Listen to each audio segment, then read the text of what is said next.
The clerk will report the tally. Mr. Chairman, on this vote, I have 24 yeas, 16 noes. There being 24 ayes and 16 noes, the motion to submit the committee report to the House is agreed to, and the documents are ordered reported to the House. On December 30th, 2022, Democrats in Congress released thousands of pages of former President Donald Trump's tax returns.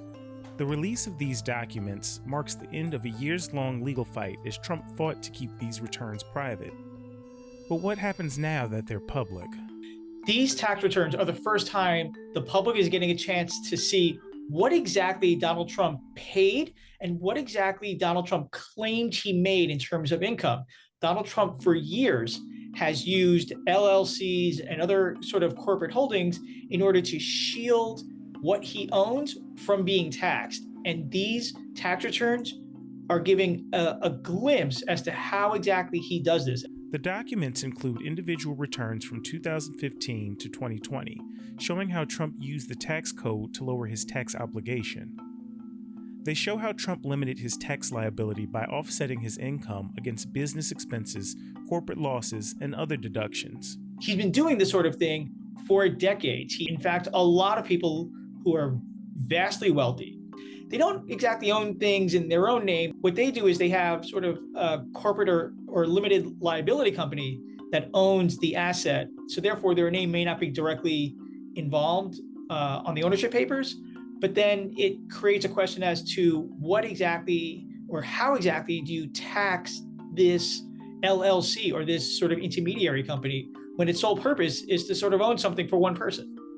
From 2015 to 2020, Trump reported a negative adjusted gross income in 4 out of 6 years. His reported income ranged from a negative $32 million to $24 million. While Trump paid over $600K in federal income taxes in 2015, he paid just $750 in 2016 and 2017.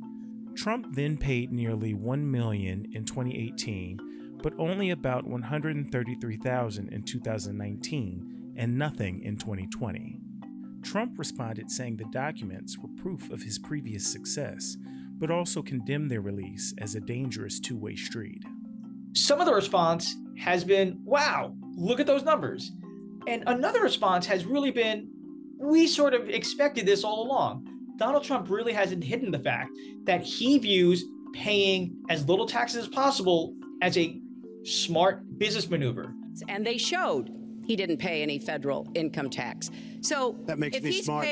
What's going to happen now, it seems like Democrats are going to double down on their interest in having other candidates for higher office disclose their tax returns. And I know there's been talk about legislating and requiring this, and Republicans are looking at these findings and saying it was a waste of time. And it looks like the House Republicans have no interest in picking up any of the potential leads that have been exposed in these tax returns.